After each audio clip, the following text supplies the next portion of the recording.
ለሴት ልጅ ቆንጆ ነሽ ብለህ ነግረሃት አመሰግናለሁ ብላ አልፋሃለች። አብዛኛው ወንድ የሚሳሳተው እዚህ ጋር ነው። ሴቶች ስለ ውበታቸው መስማት አይጠሉም፣ ነገር ግን ልባቸውን የሚነካው ውበታቸው ሳይሆን ጥንካሬያቸው ሲደነቅ ነው።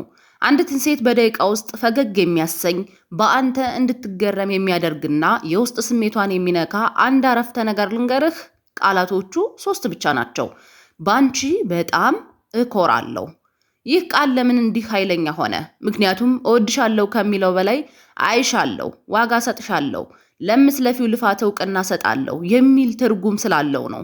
ሴቶች ማንም ያላስተዋላቸውን ጥቃቅን ጥንካሬያቸውን የሚያይላቸውን ወንድ መቼም አይረሱትም።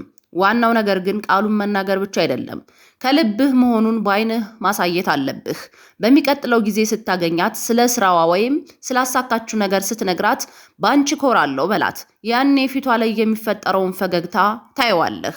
ይህንን ዛሬውኑ ሞክረውና ውጤቱን ንገረኝ። ለተጨማሪ የሳይኮሎጂ ምክሮች ሰብስክራይብ ማድረጋችሁን እንዳትረሱ። ሳቢሳ ነበርኩኝ። ለዛሬ ይህን ቪዲዮ ላይክ፣ ሰብስክራይብ፣ ኮሜንት አድርግ። በጣም ትጠቀማለህ። መልካም ጊዜ